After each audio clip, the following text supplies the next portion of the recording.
निर्दय राजकुमार भाग 6। एलेक्स से कई बार पूछने पर भी एलिन उसे कुछ नहीं बताती और कहती है इससे तुम्हारा कोई लेना देना नहीं है। लूसीफर ने कुछ भी नहीं किया था, तुम बस अपने ऊपर ध्यान दो और मुझे मेरे हाल पर छोड़ दो। वे दोनों चाय पी रही थीं, तभी एलेक्स उससे एक बार फिर पूछती है, बताओ लूसीफर तुमसे क्या कह रहा था? तो वह कहती है कुछ भी नहीं। फिर एलेक्स उससे पूछती है, तो बताओ तुम मुझसे क्या चाहती हो? तो वह एलेक्स को देखते हुए गहरी सांस लेती है और कहती है, मैं चाहती हूँ कि तुम राजकुमार लूसीफर के साथ सभी चीज़ें ठीक करो। उसके पास शक्ति है, उसके खिलाफ कोई जीत नहीं सकता। इससे कोई फ़र्क नहीं पड़ता कि तुम कितनी बहादुर, चतुर और क्रूर हो एलेक्स। इससे पहले कि तुम वास्तव में आहत हो, इसे ख़त्म करो। वह बात को समझे बिना उससे कहती है, लूसीफर के क्रोध से बचना अब असंभव है। यह वो तीर है जो कमान से निकल चुका है। तो एलिन तुरंत ही बोलती है, तुमने सुना नहीं कि राजकुमार लूसीफर ने नदी के पास क्या कहा था? वह बस यही चाहता है कि तुम हार मान लो। यह उसके गौरव को आघात पहुंचाता है। तुम ऐसा व्यवहार कर रही हो जैसे कि तुम उससे डरती नहीं। फिर वह एलेक्स की कलाई पकड़कर कहती है, बताओ उसे कि तुम हार गई और वह जीत गया। यह सिर्फ शब्द ही हैं, इनसे कोई फ़र्क नहीं पड़ता। कल प्रतियोगिता में उसके खिलाफ मत लड़ो। लेकिन एलेक्स कहती है, मैं प्रतियोगिता से पीछे नहीं हट रही हूँ, भले ही तुम्हें और अधिक दुख के अलावा कुछ न मिले। तो वह जोर देते हुए कहती है, कुछ और करो, इससे पहले कि देर हो जाए। इस पर एलेक्स चुप हो जाती है और सोचने लगती है कि उसे इस बारे में इससे बात नहीं करनी चाहिए। दोपहर में जब एलेक्स सोकर उठती है तो तारा उसके कमरे में आती है और प्रतियोगिता के लिए तैयार करते हुए उसकी चोटियाँ किसी योद्धा की तरह बनाती है। एलेक्स जब हॉल से गुजरती है तो रोथ उसे देखकर कहता है, एक पल रुको, मैं जानता हूँ कि युवाओं में प्रसिद्धि की भूख होती है। तुम समझ जाओगी कि यह तुम्हारी भलाई के लिए है। तो एलेक्स इस पर कुछ नहीं बोलती, क्योंकि उन दोनों के बीच कई ऐसे कारण हैं कि वह केवल बाप बेटी जैसे हो सकते हैं। तभी रोथ कहता है, अपनी प्रतियोगिता का आनंद लेना। एलेक्स झुकते हुए बिना कुछ खाए घर से बाहर चली जाती है। इस समय वह केवल घर और उन सभी यादों से दूर होना चाहती थी कि ना ही राजमहल और ना ही परिलोक में उसके लिए कहीं कोई जगह नहीं है। थोड़ी चिंतित और भूखी एलेक्स जब मैदान में पहुंचती है तो वहां पहले से ही काफ़ी भीड़ थी। महाराज लूसियन और सभी राजघरानों के बैठने के लिए विशेष ऊंचा स्थान बनाया गया था। सबसे बड़ा राजकुमार ब्रायन कुर्सी पर फैला हुआ बैठा था। उसके बगल में राजकुमारी केटलिन बैठती हैं। वह प्रतियोगिता के लिए अपने आप को तैयार कर रहे योद्धाओं को ध्यान से देखती हैं। यह देखकर एलेक्स थोड़ा घबरा जाती है। वह चाहती है कि राजकुमार केटलिन उसे अपने सैनिक के रूप में चुने। अचानक ही एक भयानक डर एलेक्स पर हावी होने लगता है और वह सोचने लगती है कि अगर वह राजकुमारी को प्रभावित नहीं कर पाई तो शायद रोथ का कहना सही है कि वह मृत्यु से नहीं निपट सकती।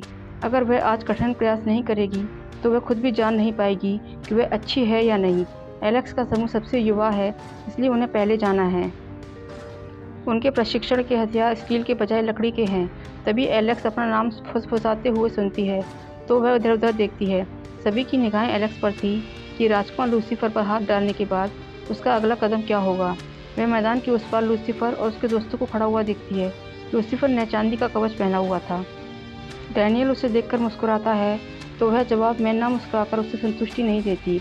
काफ़ी राउंड होने के बाद समय आ जाता है और वह मैदान में जाती है। हालांकि महाराज लूसियन अभी नहीं आए थे, वह फिर भी महाराज की सीट को प्रणाम करती है। राजकुमार डेविस के बगल में रोथ बैठा हुआ है। वीरा और एलिन भी देखने के लिए आए हैं, लेकिन रिया और चेस्टर कहीं नहीं दिखते। एलिन उसे ध्यान से देखती है, मानो वह निगाहों से उसे चेतावनी देने की कोशिश कर रही हो। पहली लड़ाई वह रक्षात्मक रूप से लड़ती है। लूसीफर और उसके दोस्तों के नज़दीक न जाते हुए वे केवल अपना बचाव करती है। फिर उन्हें दूसरी लड़ाई के लिए मैदान में बुलाया जाता है। लूसीफर उसके पीछे चलते हुए कहता है, आज तुम विनम्र लग रही हो। क्या तुम्हारी बहन ने तुम्हें डांटा था? वह मेरी स्वीकृति की इच्छुक है। फिर वह जूते पहने हुए पैर से घास उछालता हुआ कहता है, मुझे लगता है कि अगर मैं उसे पूछूं तो वह सारा दिन मेरे साथ यहाँ तब तक घूमती रहेगी जब तक कि मैं उसके सफ़ेद गाउन को हरा ना बना दूँ, और फिर मेरे एहसान के सम्मान के लिए मुझे धन्यवाद देगी। वह मुस्कुराकर मानने के लिए आगे बढ़ता है और एलेक्स की तरफ झुकता है, मानो वह कोई रहस्य बता रहा हो, और कहता है, ऐसा नहीं है कि मैं उसे हरा गाउन पहनाने वाला पहला व्यक्ति होऊंगा। यह सुनकर एलेक्स के खून में आग लग जाती है और उसकी रगों में उबाल आ जाता है, परंतु वह कुछ नहीं कर सकती थी सिवाय इसके कि वह लूसीफर को उसे चोट पहुंचाने के लिए प्रेरित करे। एलेक्स की अभ्यास तलवार लूसीफर की छाती पर टूट पड़ती है। उसका कंधा डैनियल के कंधे से इतनी जोर से टकराता है कि वह पीछे हट जाता है। वह बार बार हमला करती है और चांदी का कवच पहने हुए सभी व्यक्तियों को गिरा देती है। जब नकली युद्ध खत्म होता है तो उसके दोनों घुटनों की चमड़ी उधड़ जाती है और स्वर्ण पक्ष दूसरी और तीसरी लड़ाई जीत लेता है। भीड़ तालियां बजाने लगती है और अचानक ऐसा लगता है कि वह किसी सपने से जाग गई हो। उन पर फूलों की वर्षा की जाती है। वीरा उसे कप दिखाते हुए सलाम करती है। राजकुमारी केटलिन विनम्रता से तालियां बजाती हैं। रोथ वहाँ पर नहीं है और ब्रायन भी चला गया। एलेक्स ने अपना सर्वश्रेष्ठ प्रदर्शन किया और कठिन संघर्ष किया और यह पर्याप्त नहीं था। रोथ देखने के लिए रुका भी नहीं।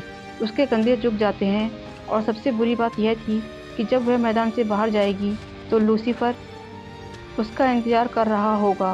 वह अचानक उसके कद से, उसके अहंकारी उपहास से, जिसे वह मुकुट की तरह पहनता है, चकित रह जाती है। वह चीथड़े पहने हुए भी राजकुमार जैसा प्रतीत हो रहा था। वह एलेक्स का चेहरा पकड़ लेता है। उसकी उंगलियां गर्दन पर बिखर जाती हैं। उसकी सांसें उसके गाल से टकरा रही थीं और दूसरे हाथ से उसके बालों को किसी रस्सी की तरह लपेटते हुए कहता है, क्या तुम जानती हो कि नश्वर का क्या अर्थ है? इसका मतलब है मरने के लिए पैदा हुआ। इसका अर्थ है मृत्यु के योग्य। जो तुम हो वही तुम्हें परिभाषित करता है, मरना।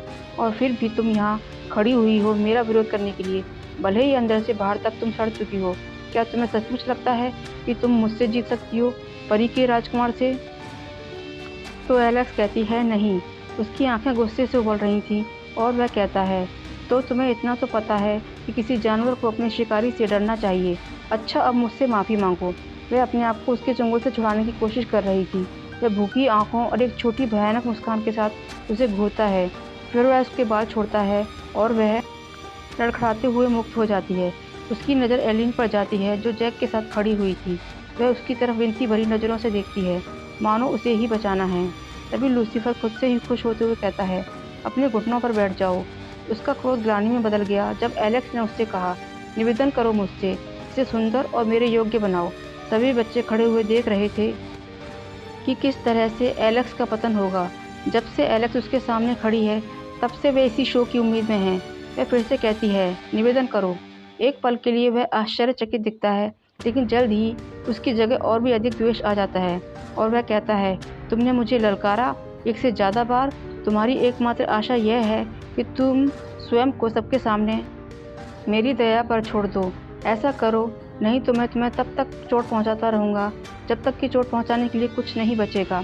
एलेक्स पानी के अंदर मछलियों की आकृतियों के बारे में और अपने पंख के फटने पर चिल्लाते लड़के के बारे में, एलिन के आंसुओं से सने चेहरे के बारे में सोचती है और सोचती है कैसे रोथ ने प्रतियोगिता के निष्कर्ष को देखने का इंतजार नहीं किया। समर्पण में कोई शर्म की बात नहीं। जैसा कि एलिन ने कहा, उन शब्दों से उसका कोई मतलब नहीं। वह झूठ बोल सकती है। वह अपने आप को झुकाना शुरू करती है, हालांकि जब वह अपना मुंह खोलती है तो कुछ भी नहीं निकलता।